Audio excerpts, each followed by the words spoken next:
Welcome to Mac for the Blind Spring Course 2022 number 1. Today we're talking about the calendar on the Mac, how to set new appointments, how to make them recurring, how to navigate with success. Let's join John D. Panarese for this short demo.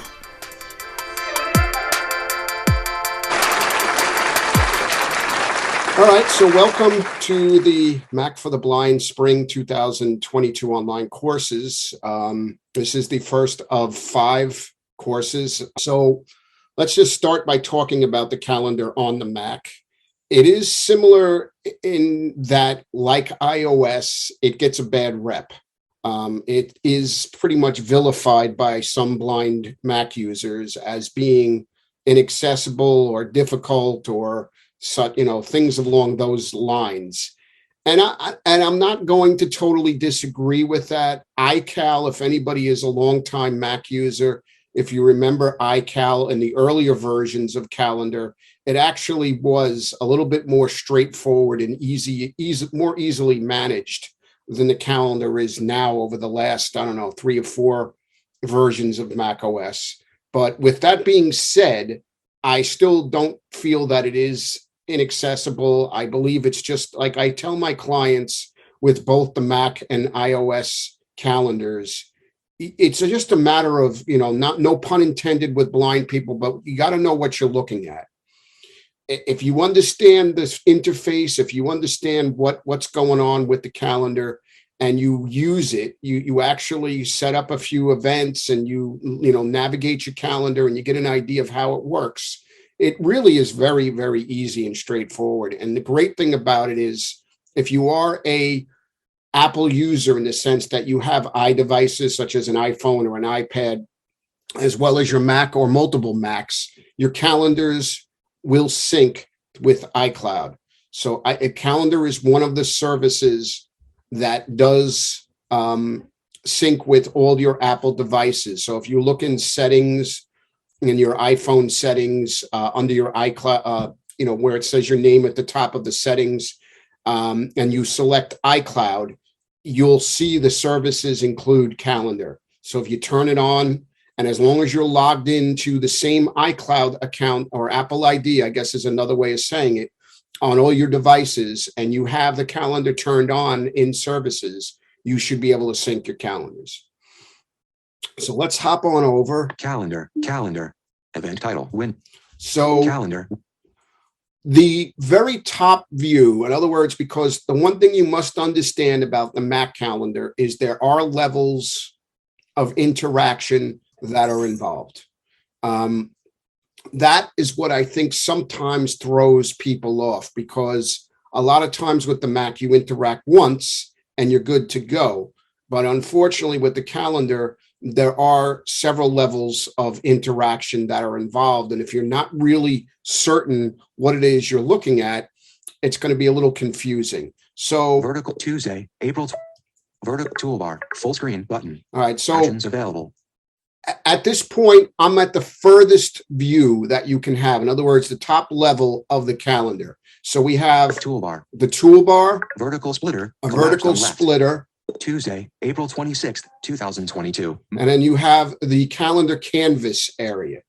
So the real major areas is the toolbar and the calendar canvas area. We'll get back to the toolbar a little later on, because there are a couple of things I want to point out in the toolbar that they kind of changed in a couple of previous versions of Mac OS. So we're going to interact with this with the canvas area. In Tuesday, April 26th, 2022, month calendar area group. So you heard month calendar previous month button. Area group. Grid previous month button. So we have the previous month button, today button, the today button, next month button, next month grid, and the actual calendar grid. Now, you don't necessarily have to worry about the previous or next buttons, because a great keyboard shortcut to remember in your calendar is Command left and Command right arrows. Now, provided, depending, I should say, on which calendar view you have, and I'm going to discuss that momentarily, it will move you backwards or forwards by, let's say, month or week or day. So the default calendar view, which is the one that I prefer, is the month view. Now, from a visual standpoint, it is a grid, just like on the iPhone calendar, a 6x7 grid. So it is the 6 weeks that comprise the month, that around that month. It does have overlap, obviously, into the month before and the month after. And it's each of the rows are the 7 days of the week going from Sunday through Saturday. So that is your grid. I'm going to interact with my grid. In grid, Sunday, March 27th, 3 events list. So we have Sunday. So if I go down, I VO down arrow, I'm going to keep going down ahead by Sundays. Sunday, April 3rd, 6 events list. Sunday, April 10th, 2 events list. Sunday, April 17th, 3 events list. Now, if I go to the right, I'm going to start going through the days of the week. Monday, April 18th, Tuesday, April 19th, Wednesday, April 20th, 7 events list. So you also hear it say that there are X events with each of the days as I navigate through them. Now, obviously, if you haven't put stuff on your calendar, or you have a very light calendar, there's only a few things you put on there, doctor's appointment, dentist, whatever, you're not going to have the kind of calendar that you're hearing that I have. I schedule all my client sessions and my own, personal doctor's appointments, other things that I need to do, I include on my calendar. So that's why you hear certain days have 3 events, 7 events, stuff like that. Also keep in mind that Apple includes a holidays calendar that is theoretically supposed to have all the major US holidays. So you may see or hear events that you're like, well, how could I have 2 events on this day or whatever, only to discover, that you have stuff from the Apple calendar. So Tuesday, Sunday, April 17th, 3 events list. So I have 3 events. In Sunday, Arizona, Easter, April Easter, Arizona at NY Mets. So this was the Arizona at New York Mets because I have the New York Mets calendar. NY Islanders at Toronto. And the Islanders at Toronto because I'm also subscribed to the New York Islanders calendar as I do a sports radio show and cover the local teams. So I like to keep track of what teams are playing because I just don't have the time to necessarily always go and be on top of it. But there's my 3 events for Easter. So you notice Easter was included. So you'll find that other days you may have, Valentine's Day in February. You may have the President's Day, obviously January 1st, New Year's Day, Christmas, etc. But then your events are also going to be included as well. So let me go to another. Out of Monday, April 18th, 3 events list. Tuesday, April 19th, 9 events list. In training with Ren L starts on April. So we have one of my training events, training with Ren L, one of my Washington State clients. So I interacted with the day, which was Tuesday, April the 18th. And just as I did with Easter Sunday, and as I VO left and VO right arrow, you're going to hear all of the events that I have on, scheduled on ATIV testing at Zoom Governor. NC testing. Mac for the Blind Sprint 2000. San Francisco at NY Mets. Starts on April 19th, 2022 at 3:10 p.m. and ends at 6:10 p.m. So if I wanted to edit or, look at any of these events more closely. So let me just go. Mac for NC test. ATI training with Ren L start. So if I VO space on any event. Event title window. Training with. Then I see what's called the event details screen. Now it is different than earlier versions of Mac OS. As I said, the earlier versions of iCal and the first couple of incarnations of Calendar really made the event details a little bit easier to deal with. In this case, we have the title, which is the training with Ren L. Work. Pop-up button. We have the calendar that it belongs to, which is my work calendar, because I have a work, I have a home, I have the Islanders, I have the Mets, I have a couple of shared calendars with people. So when you're scheduling an event, and I will talk about that in a little bit, you can pick the calendar you want this event assigned to if it's important to you. Add location or video call, edit text. So you can have a location, or you could put the, if it's a Zoom meeting or something like that, you can put that in this field. So if you have a birthday party and it's at, what do you call it? A Knights of Columbus Hall or a restaurant, you could theoretically put the street address, if you happen to know it, of that place into the location field. None, pop-up button. At none, pop-up, April 19th, none. So this is also April 19th, 2022, 1 p.m. to 2 p.m. button. So you hear 1 to 2 p.m. Now, if I wanted to change the start time or the end time for this event, I would VO space because it is a button. Alert 15 minutes before start, default button. So I have the alert before 15 minutes start button. Again, if I wanted to edit this and change the leeway that I have set for being alerted, I could do that. With all my training events, since I'm really in one place all of the time at my home, or as I am now at my brother's, I only need 15 minutes before the next event. It's not like I have to travel. The only traffic I might hit is if I run into one of my nephews in the hallway outside using the facilities. So that's 15 minutes is more than enough for me. Edit attendees button, group. So I could edit attendees if I wanted to invite Ren directly. I could put his email address in and send him a calendar invite. Add notes, URL, or attachments button. So I could add notes. I could put a URL in here. I could have attachments. I could do all these things. Keep in mind, it's saying button. So anything that says a button means that you VO space on it, and that's going to expand and give you the ability to edit any of the, the things that are already customized by you. The thing that's different about this is there is no save. Well, let me put it this way.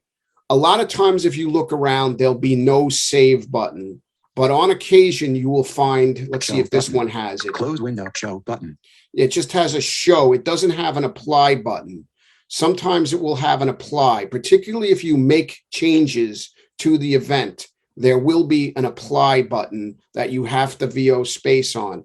If you don't have an apply button, what I typically will do is go back to the title field and just hit enter, and it will save any changes that you made anyway. But I noticed at least in Monterey, if you do make any specific changes to the event, the apply button does get, become visible or is there for you to VO space on. As a side note, add note, show button. The show button allows you to then delete the appointment, because what happens is you can go back to your, to the calendar view where you have the days, the events that are scheduled for the day. You can actually hit the delete key if you want to get rid of that event. For some reason, it doesn't allow you to do that until you actually open the event and VO space on the show button. Once you do that, then you can go back and delete the event if it's something that got canceled, or, you just don't need it anymore or whatever. Now, by default, I think events will remain on your calendar for 30 days. And I think they automatically get deleted unless you set that otherwise, I think. Mine don't delete. And I'm pretty sure years ago I had set that up so that my events don't expire, simply because when I go back and do my training notes for clients, I like to leave the appointments on the calendar just to back check to make sure my lower math skills are still sharp as I age. So I like to look back on, if I work with that person earlier in the month, what day did I work? I just want to verify with the notes that I got the right days and times. So this is how you would look at an event or, edit it should you need to do so. What I would say or recommend to you is take your time. You want to get accustomed to these, to these different buttons. So what I would want to do is I want to go back to edited alert April 19th, 2022, 1 p.m. to 2 p.m. So if I needed for just for yucks, if I needed to change the start or the await, the end time, April 19th, 2022, date area. So we have the date area. 1 p.m. We Time have area. the time area. April 19th, 2022. Date area. And then the end. 2 p.m. Time. April 1 p.m. So I'm Time going to go area. to the start time. April 19th, 2020. April 19, 2020. So I could interact with this. In date area. Date April. So there's the month, April. If I wanted to change this to May, March. or I should say I'm going down, I'm VO down arrow, that's back. I don't know why I want to go back in time. April, May. So I'm VO up arrowing is May. June, July. So if I wanted to change it to a future month, I could just VO up arrow. I'm just going to go back to June, April. May, April, out of date area. I'm going to stop interacting. I'm going to go to the right to 1 p.m. Time area. the time area. So I could interact here. And again, it's a picker. In time area. 2 p.m., 3 p.m., 4 So I'm p.m., VO up arrowing 3 p.m., 2 p.m., 1 p.m., and I'm down VO down arrowing. And then we also have 0 minutes. VO right arrow to the minutes. So if this had to be changed to 30 minutes or 45 minutes, I could just, count, 1, 2, 8, 11 and minutes. just keep VO up arrowing, but I'm 10, just going to go 8, back down 3 minutes, 2, 1 minute, 0 minutes. to the 0 minutes. And when I'm done with that, Out of time area. April 19th, 2020. and if I needed to do the same thing, I could do that with the end as well. So if I needed to change, because by default, when you create a calendar event, it is theoretically an hour in duration. So if you need to make that event shorter or longer, you will also have to edit the end time to match that while you're either editing or when you create it. So we'll talk about creating now. So I'm just going to hit the escape Calendar key. window. 2 training with Ren L. Star Georgia. Okay, so I don't really have to go anywhere at this point, because remember, with the vast majority of Apple applications, the magic command N, like in new, is always a new something. So in the case of a calendar, obviously the command N New 2 items. is a new event. So it puts you into the title to create the quick event. So I'm just going to call this TEST space EVT. So I'm just going to call it test event, and I'm going to hit the enter here. New event. 8 items. Tested work. Pop-up button. So by default, I'm just VO right arrowing. Work is my default calendar, but I could change this to home. I could change this to a different calendar by VO spacing. It's a drop down or pop-up menu.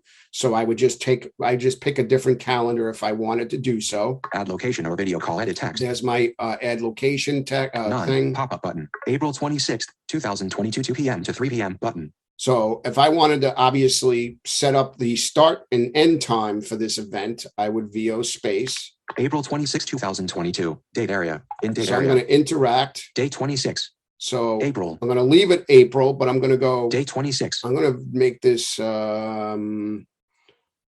20. Day 20. Day 29. April 29th. I'm going to stop interacting. Out of date area. 2 p.m. Time area. So let's In time change the area. start time, because it always picks the current day and an hour ahead of what your current day is. That's what it does by default, just in case you're wondering. And as a side note, you do not have to navigate to the day on which you want to create that calendar event. It isn't necessary if you're willing to make the changes like this. So I'm just going In time area. to change this to, 1 p.m. 12 p.m. 11 a.m. 10 a.m. so I'm just VO down arrowing, and I'm going to make it 10 a.m. Out of time area. April 29th, 2022. Date area. 11 a.m. Time area. This is Calendar the has new end. in time area. So I'm going to make it end 12 p.m. 1 p.m. at 1 p.m. just for yucks. Out of time So area. I'm going to stop interacting. None. Repeat. Pop-up button. And then you have your repeat. If I wanted to make this a repeating event, I could VO space. And again, the drop-down menu would give me, daily, weekly, monthly, yearly, and then you can custom, and you can mess around with custom events. Like if it's let's say it's a group meeting that you have for, the Guide Dog Foundation, or maybe a blindness computer group, and they meet, or ACB or NFB, and you guys meet on the second and fourth Mondays of every month or something like that. You could make a repeating event and actually customize it to do that. And this way it would always be on your calendar at those appropriate days and times. None. Travel time. Pop-up And then button. you have travel time. So if you're using the location and would be an event that you have to travel to, you could make a default travel time that it would normally take you. So let's say you were scheduling a party at, a restaurant, and you put the name of the restaurant or the address, if you had the restaurant in your contacts with their street address. And let's say it takes you a half hour to get to that restaurant, you could set the travel time to a half hour. Now, what Calendar does is it works in conjunction with Maps. And with the Maps application, if there's any kind of traffic issues or anything like that that are reported, you'll actually get notified that it's going to take you longer to get to your scheduled event because, I-30 is experiencing road work or something like that. I've had this happen a couple of times where I actually took the time to put the travel time and the location to a couple of events. And I was kind of blown away by the fact that I was warned that there were traffic issues that would delay my amount of time. So it's up to you, obviously, if you want to go that in depth. None. Alert pop-up button. So then we have the alert. So I'm going to VO space. Menu. Check at time of event. 5 minutes So before. I'm VO down arrowing. I'm going to do 10 minutes before. 15, 30 minutes, 1 hour before. 1 hour before. Test event. Insertion at beginning of alert. Add invitees. Edit text. So if I wanted to add an invitee, I could put their email address. Add notes, URL, or attachments. So if I wanted to add any notes or anything, I could VO space on this, and then there would be an edit field for all of those different options, which I'm just going to leave as is. Test event. Contents selected. So edit. then I'm back at my title field. Now, there is no save or add button for some reason when you are creating the event. So just keep that in mind. What I typically do is I go back to the title field and I simply hit enter. Test event. Starts on April. Training with IDT starts on April 29th. So, and it automatically puts me in where I just scheduled this event. So you'll notice. Test event. Starts on April 29th, 2022 at 10:00 a.m. and ends at 1:00 p.m. So it automatically just puts me into April 29th, into that the actual day on the grid, and interacts me with that day. So now I have, even though this is not a real event. So let me see, can I delete this just by hitting delete? Test event. Let's see. Month Sunday, month Tuesday, April 19th. Oops. Now it kicked Saturday, me out. April Friday, April 22nd. So 6th Friday, April in 29th. Friday. Training with Kelsey L. Training with IDT, Tampa Bay, and then what? Yep, it deleted it. It's not there anymore. But if you go back and edit it, as I said later, to do that. So now another little trick, though, by the way, and I should have mentioned this, when you're typing in the title field, if you want to save yourself trouble, you have a syntax that you can type to put the event at its desired start time and end time, and if you need to change the duration of the event. I teach my clients to remember the acronym OAT, O-A-T, on, at, and title. So when you are creating the event, for example, I could have put I could have typed into the, actually you can do it the reverse too. You can do it. I just use OAT as the acronym to help people remember. But what I would do is I would type test event on April 29th at 10 a.m. And when I hit the enter key, the event would automatically go to April 29th and start at 10 a.m. and end at 11 a.m. with the title. I could also say on April 29th from 10 a.m. until 1 p.m. And again, it would set up the event, exactly how you, so if you don't really need to customize it beyond that, it makes it much easier and saves you a little time and hassle. The only thing you would then have to go in and do is if it's a repeating event, if you wanted to set an alert. And by the way, you can have multiple alerts. You can have 2 alerts.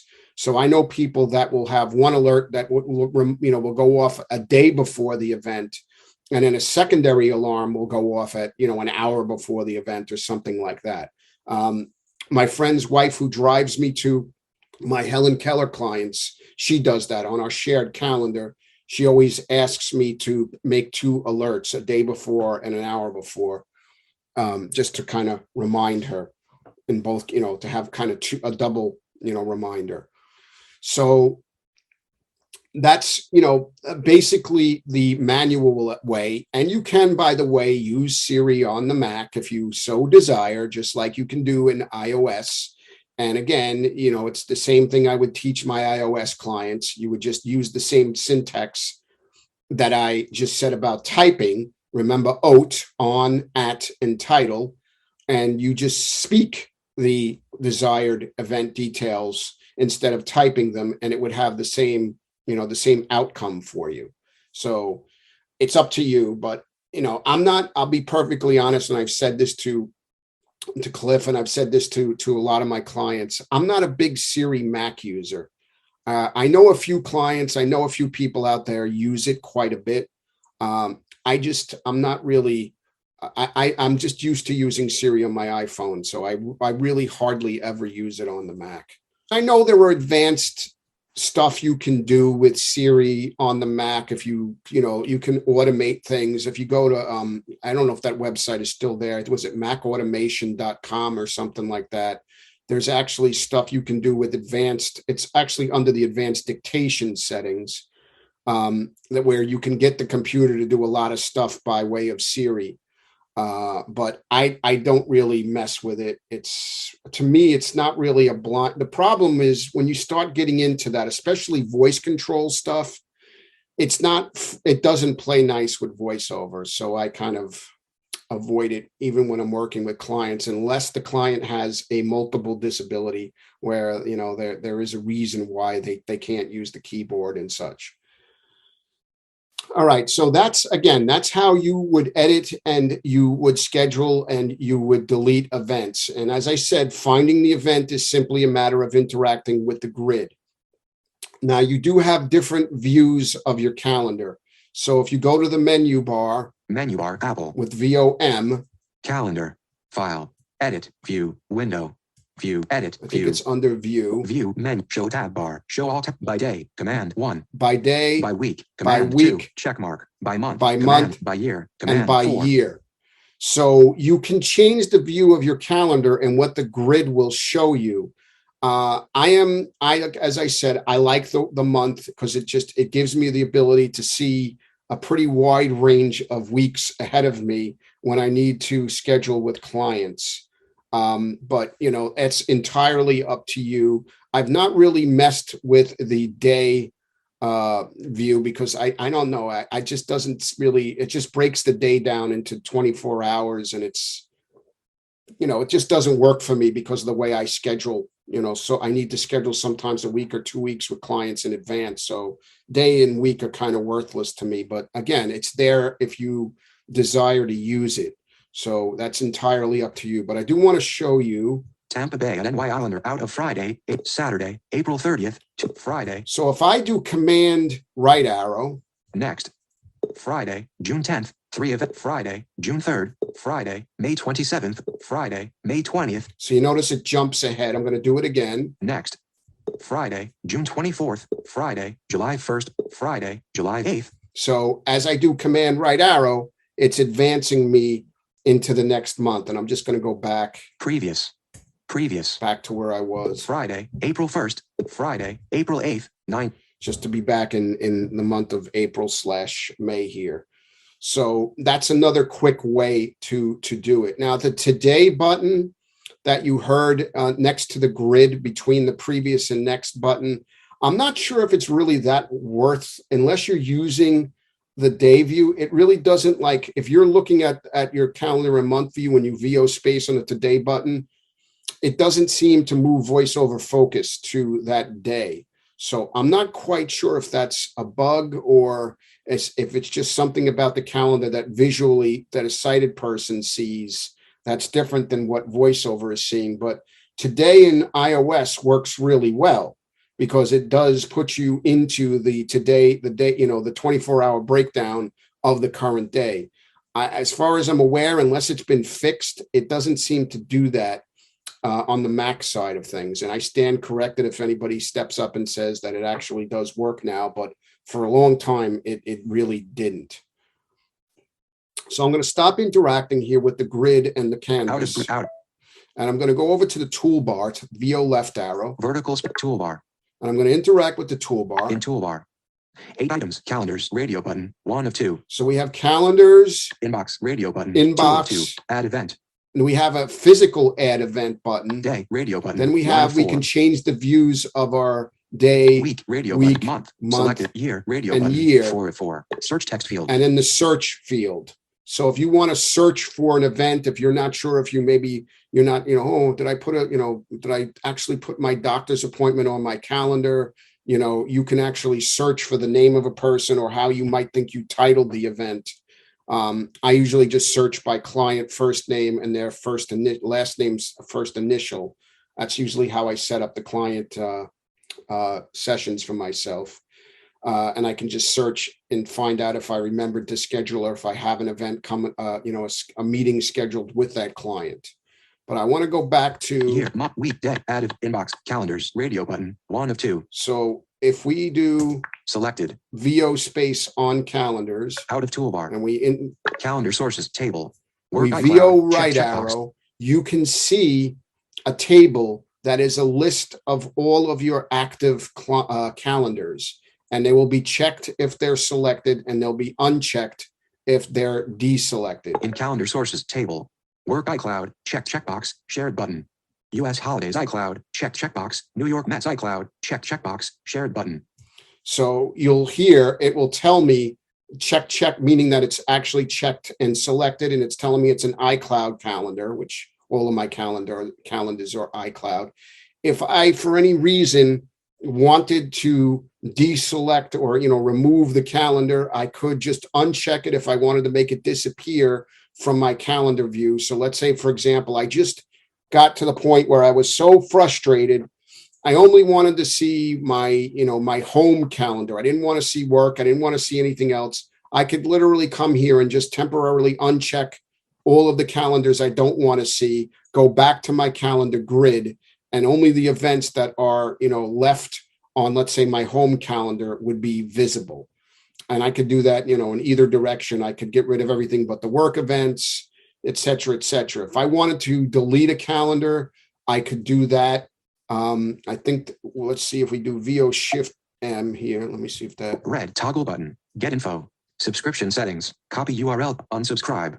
Yeah, because this is a subscribe calendar, the Mets. So instead of delete, I would unsubscribe if I didn't want to have this calendar anymore. And I think you also have the ability from a sighted perspective, if you're low vision, if you have some vision, I think you can even set the colors for your specific calendars. So if you're looking at your calendar grid, you can actually tell by the color of the event what calendar it actually belongs to, just in case you have like a shared calendar with a spouse or something like that.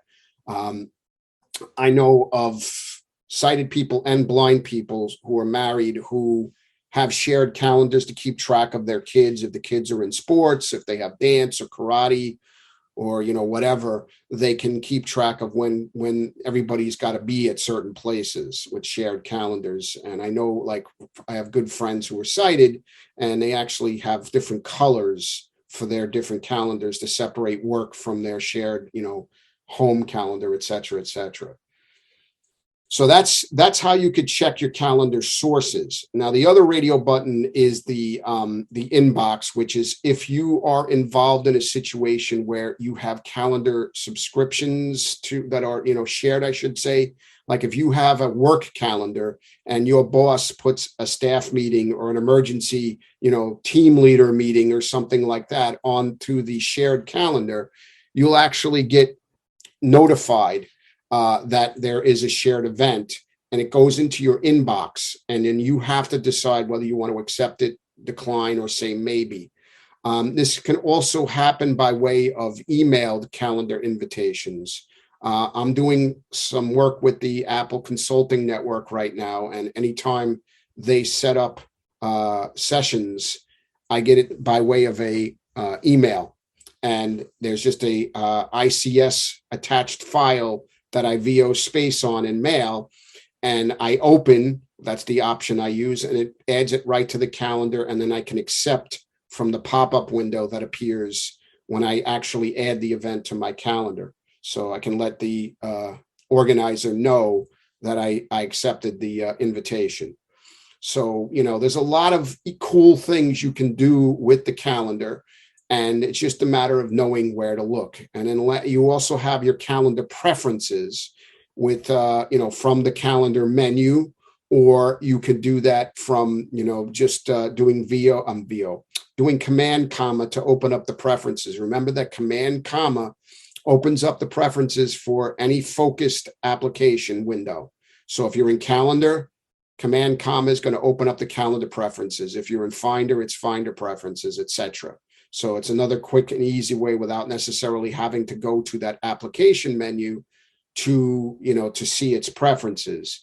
So you can set your default calendar in there.